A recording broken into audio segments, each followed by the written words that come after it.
saya Imadun Afsyalian. Saya salah satu mahasiswa dari kampus Mercu Buana Yogyakarta yang mengambil fakultas informatika.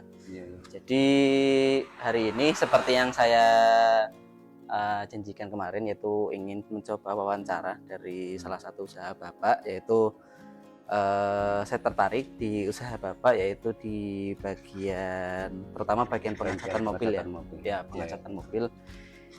Yang saya lihat itu, kalau saya lihat dari beberapa review teman-teman saya, terutama di desa ini tuh lumayan menarik sih, karena masih sangat jarang sepertinya kalau saya lihat di daerah sekitar tempat tinggal di sini tuh. Jadi mungkin bisa diceritakan dulu sih Pak, kayak kira-kira ini tuh usaha apa sih Bapak kok bisa mengambil usaha ini, kayak siapa yang membeli produk atau jasa ini, jasa pengecatan mobil di tempat Bapak di sini Pak?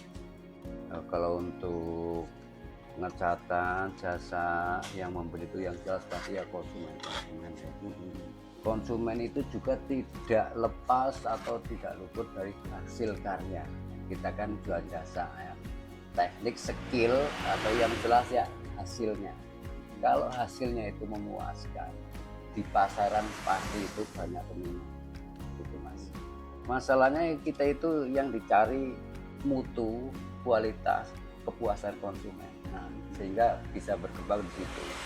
Nah, untuk mengembangkan usaha ini, kita ya harus betul-betul istilahnya gimana ya, harus servis yang memuaskan gitu aja, dari mutunya, dari hasil finishingnya nanti, sehingga nanti orang-orang kan tahu, ini jasakan siapa, ini hasil karya siapa, Pak dia.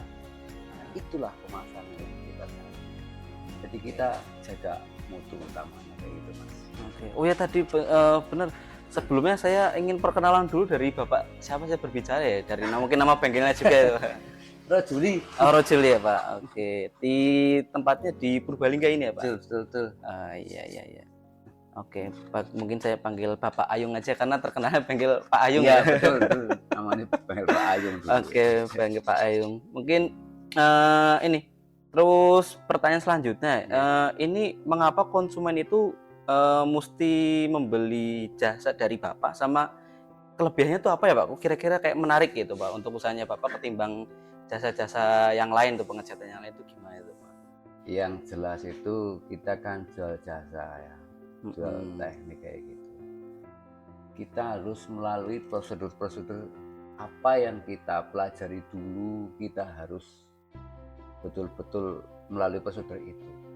Jangan sampai melewati atau istilahnya korupsi atau gimana lah gitu. Ya, aturannya harus dikupas, harus aturannya harus memakai bahan yang bagus, Yang masalah kayak gini ini, pengecatan kayak gini, itu bisa saja dibikin murah, dibikin jelek, bisa Mas. Jadi lah itu, nanti untuk hasil yang bagus itu utamanya memang dari skill kita, dari penggarapannya sampai bahannya. Nah, setelah itu hasil. Nah itu. Terus mutunya ya nanti ada beberapa faktor untuk kekuatan, ada yang sekian tahun. Nah, itulah kalau umpamanya ya kita garap asal-asalan, otomatis hanya mungkin berapa bulan sudah pecah-pecah, sudah hancur lagi. Nah, di situ yang kita istilahnya mengurangi untuk kemajuan usaha perbengkelan jasa. Sudah Pak. Oke, menarik. Oh ya, mungkin sama ini Pak, kira-kira Bapak tuh bagaimana sih cara Bapak tuh menjangkau konsumen? Jadi gimana orang-orang tuh tahu bahwa kayak jasa Bapak tuh lebih bagus lah. Oh, Bapak gimana cara memasarkan jasa Bapak itu untuk menawarkan jasa ke orang-orang itu gimana? Sama. Sebetulnya yang namanya jasa kayak gini, ini yang memasarkan hasilnya, kualitasnya nanti otomatis kan seumpamanya ya. Ini mobil sudah jadi, ada tetangga atau kerabat atau teman melihat, ini kok bagus, ini kok cocok, ini bagus, ini catatan siapa Pak siapa. Nah itu yang memasarkan hasilnya sendiri, bukan kita mulut, percuma kita ngomong bagus, kita ngomong apa. Nah itu yang kita harus sangat dijaga sekali, kualitas. Yang jelas kualitas itu sendiri, Mas. Baik. Oke, sama ini kan Bapak juga ini kan juga sambil melatih orang kan ya, untuk saya juga ini di sini juga untuk sosial juga Bapak juga terlihat open ini ya Pak, kayak kadang-kadang ada orang untuk berlatih di sini itu juga terbuka ya Pak? Iya betul. Itu anak-anak SMK kadang-kadang ya sedikit waktunya, kadang dipanggil kalau memang pas lagi sini saya sendiri lagi kosong, di sini dipanggil untuk melatih anak-anak SMK kayak gitu ya. Anak SMK. Terus ada juga yang kadang-kadang belajar ke sini. Ya saya senang. Nah, sekarang malah sudah banyak. Ada mungkin ada 3 orang yang sudah buka sendiri.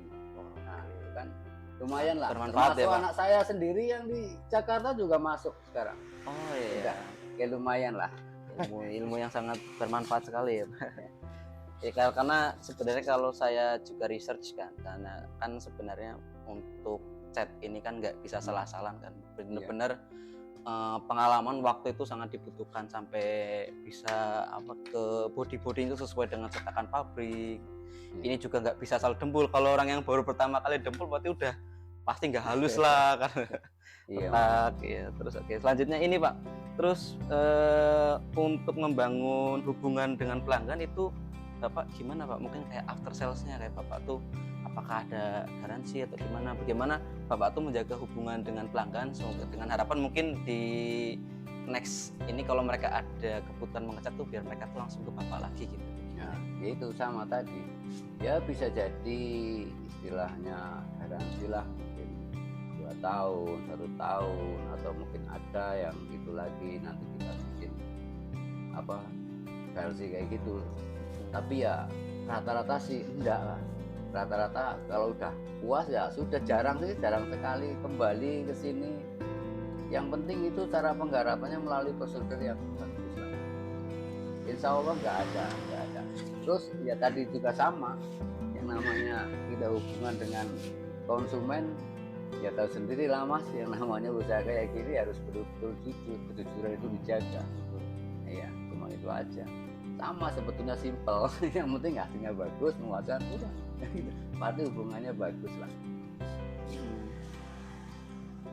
Terus untuk ini Pak, jasa yang dipasarkan ya Bapak tuh bagaimana sih? Kayak Bapak kan pasti di sini kan memerlukan bahan kan, terus bagaimana Bapak itu bisa menghasilkan uang, kayak profitnya tuh gimana Bapak itu menghitung-hitung itu seperti apa itu? Kita di sini itu melayani konsumen, ada beberapa konsumen. Ada contoh ya, konsumen untuk dagang, untuk dijual kembali. Kita harus disesuaikan dengan harga itu atau kualitasnya. Tidak bisa kita harus pakai kualitas yang betul-betul super, harganya mahal, nanti gimana? Bakul itu mau jual kembali kan susah kita. Nah itu salah satunya. Terus 2 kalinya itu untuk perorangan Mas. Perorangan kan ada yang dibikin bagus kayak gitu, otomatis kita kan di samping penggarapannya juga harus jeli, harus teliti. Juga materialnya Mas, materialnya itu bahan-bahannya itu memang harus pakai yang berkualitas juga, harganya lumayan kayak gitu. Tapi kalau harga yang lumayan itu dipakaikan untuk bakul, untuk jual beli, sudah masuk Mas. Nah, kita menjaga di situ. Jadi istilahnya gimana ya kerjasama lah. Cara Jawanya sedikit tewang. Gitu. Kena bakul lagi Mas. Iya. Oke. Terus ini Pak, kira-kira tuh strategi sih apa yang Bapak gunakan ya untuk mencapai value ya? Jadi value Bapak tuh bisa tercapai itu gimana? Value proporsinya itu, strateginya Bapak tuh? Strateginya ya sama lah sebetulnya, ya cuma kayak gitu aja. Strateginya kita harus betul-betul memuaskan konsumen gitu aja, harus memuaskan konsumen, hasilnya yang bagus gitu, pasti istilahnya memuaskan. Nah, sudah selesai, cuma itu saja kok, nggak banyak. Kalau untuk bisnis usaha-usaha kayak gini, istilahnya hasil bagus udah cukup, pasti konsumen puas kan. Nah, gitu aja, nggak seperti mungkin yang lain-lain ini itu enggak. Ini cuma simpel, hasilnya bagus, awet, puas, harga sedikit miring, ya gitu, disesuaikan, ya gitu. Udah, itu aja Pak. Oke. Ini sih Pak, sama selanjutnya ya Pak. Iya, iya. Sumber daya atau aset yang diperlukan kayak Bapak tuh untuk Oh. bisnis itu gimana itu untuk agar bersaing gitu Pak dengan Mm-mm. penyedia jasa yang lain itu Pak. Kalau itu sih tergantung modal Mas. Yang namanya modal kan kayak gini. Ya kalau untuk standar pengecatan di sini istilahnya ya untuk standar aja kayak ini kan terbuka, bukan di PT-PT besar, perusahaan besar itu enggak. Kalau untuk persaingan usaha itu sih kalau ada modal memang kita harus bikin yang bagus lah, gedung, mangke apa dan dibikin open. Tapi untuk sementara waktu karena masih di sini ya pakai hanya kompresor, hanya pakai ini, terus pakai sebat-sebat itu ya apa kebutuhan saya itu aja untuk pertama. Jadi kalau memang ada uang sih ya memang harus itu pakai open hasilnya lebih bagus Mas. Jadi istilahnya kan kalau open ditutup pakai kaca. Iya, betul. Pakai kaca semua. Jadi nggak ada debu. Itu hasilnya lebih bagus lagi. Tapi kalau kayak gini ya masih terbuka, masih ada kotoran-kotoran. Itu persaingan itu tergantung ininya. Modal. Iya. Kalau ininya kuat ya bagus. Iya. Semuanya tergantung duit. Tapi utamanya memang biarpun ada uang, tapi skillnya kita cara menjalani saat pekerjaannya, asal-asalan, belum pengalaman, belum teliti, ngawur, itu nggak bisa akan berjalan lancar atau sukses, nggak bisa. Utamanya ininya dulu. Nanti itu tinggal uangnya aja bikin. Tapi biarpun ada uangnya banyak pun bikin modern kayak apa, tapi skillnya nggak ada, sia-sia percuma Mas. Jadi utamanya skill ini dulu penggarapannya bagus semuanya, nah itu baru pengembangan. Itu aja itu. Memang bagus itu kalau untuk persaingan kayak gitu sih. Tapi ya uang Mas. Ya, sesuai banget sama ini sih Pak. Iya. Saya juga pengen tahu sih karena Bapak kan juga di samping melakukan pekerjaan ini kan Bapak juga melatih orang kan. Iya, Kayak iya. itu kan mungkin biasanya kalau saya baca-baca juga banyak sih orang membuka kursus pelatihan dan itu tidak murah untuk orang mengajarkan ilmu pengecatan mobil ini. Itu kira-kira Bapak tuh siapa tuh ya pemasok atau mitra kunci untuk mendukung bisnis utama Anda sih? Apakah ada mitra lain atau karena saya kan juga tanya-tanya ke beberapa teman yang berlatih dengan Bapak itu berlatih dengan Bapak itu gratis asalkan mau latihan terus tiap hari karena kan Bapak juga nggak mau asal lepas orang yang belum belajar langsung megang project Bapak itu mungkin pertama disuruh bantu lepas punya mobil dulu lah itu ya, saya baca-baca dari itu dan ya saya pengen tahu sih kira-kira siapa sih Pak apakah Bapak ada ini mungkin founding atau mungkin ada orang yang mengasih Bapak modal gitu atau ada nggak Pak itu Pak kira-kira Pak? Enggak, kalau modal sih ya untuk sendiri saja cukup ya, namanya kita melatih anak itu kan ya kalau untuk pertama dasar-dasar biasanya kan untuk pengamplasan dulu nanti ada prosesnya dan lain sebagainya memang gratis kayak gitu enggak dipungut biaya enggak dipungut apapun yang mau saja jadi enggak ada dana atau apalah ya kita yang penting mau modal kemauan kesini berlatih di sini ayolah kita makan ya masanya makan kayak gitu aja udah tapi nanti kalau kadang-kadang ada lumayan ya kita kasih lah yang namanya pekerja itu saya juga dulu kayak gitu sih Mas waktu saya juga belajar sampai 2 tahun ini modelnya kayak gitu sama jadi kecuali kalau yang di SMK kayak gitu kadang-kadang ya dikasih ya saya terima enggak ya enggak apa-apa saya niatnya ya mengembangkan usaha kalaupun umpamanya anak-anak pintar bisa untuk usaha di hari tuanya tangga gitu aja Mas. Iya menarik banget Pak menarik. Oh ya sama ini Pak mungkin dengan usaha Bapak ini kira-kira pengeluaran utama tuh apa aja sih Pak untuk menjalankan bisnis Bapak ini Pak? Untuk pengeluaran modal maksudnya Pak? Iya Pak pengeluaran utama kira-kira tuh apa ya? Kalau untuk pengeluaran kalau modal sih udah pastilah ya, itu kompresor, udah alat-alat ya. Modalnya banyak ya Bang. Ya cuma kompresor, spet, cuman itu aja, spet itu alat penyemprotnya aja, kayak ada gerinda, ada bor, cuma kayak gitu ya. Ampas manual kayak gini biasalah, sedikit yang agak-agak lumayan ya kompres. Cuma kalau sudah masuk, ada konsumen masuk kayak gini, nanti kita transaksi begitu langsung kok kejadian harganya, kita minta itu. Nah itu DP itu yang untuk kita modal. Jadi sebetulnya modalnya untuk pertama ya kompres untuk selamanya sudah, sama sepet kayak gitu. Kalau modalnya untuk berjalan ya ini, yang untuk beli material kayak gitu semuanya ya, kok kejadian 7 juta atau 10 juta kayak kita biasanya kasih dimintai untuk DP dulu untuk beli material. Jadi ngambilnya nanti uangnya mipil istilahnya, bertahap, tidak seketika kayak gitu.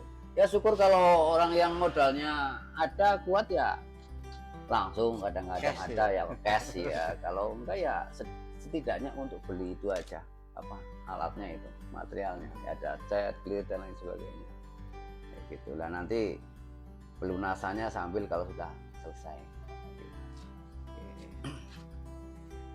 Ya, menarik gitu sih Pak. Jadi pada intinya di interview saya kali ini saya itu ingin melihat impactfulnya Bapak tuh, terutama dari saya kan dapat info dari teman saya sendiri yang belajar banyak dari Bapak, bagaimana untuk pengecatan ini, dan ternyata apalagi diceritain kan katanya nggak perlu bayar, yang penting mau belajar ya.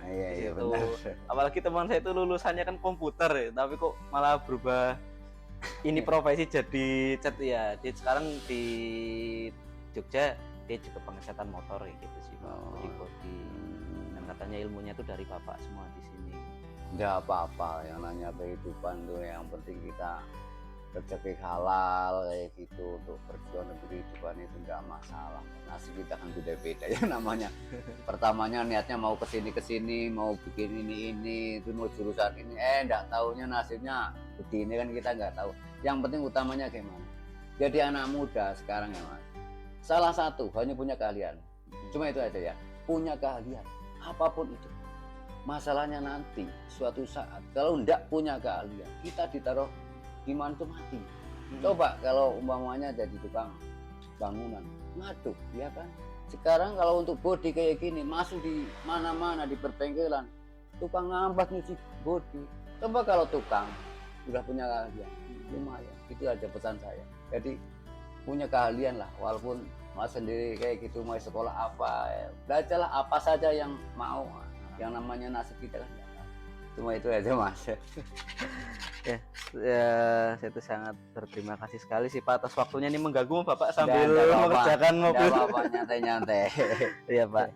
Ya, saya cukup banyak belajar sih dari Bapak, terutama untuk bagaimana kita ikhlas juga ya untuk mengajarkan orang ilmu. Bahkan Bapak kan udah belajar banyak bertahun-tahun. Saya juga tahu, saya juga baca background Bapak pernah bekerja di luar pulau Kalimantan. Betul. Di Kalimantan 4 tahun Mas. 4 tahun Mas.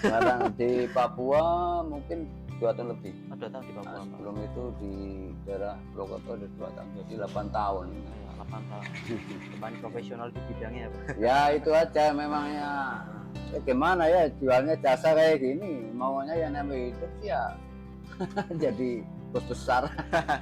Saya enggak apa-apa disyukuri Mas. Terima kasih.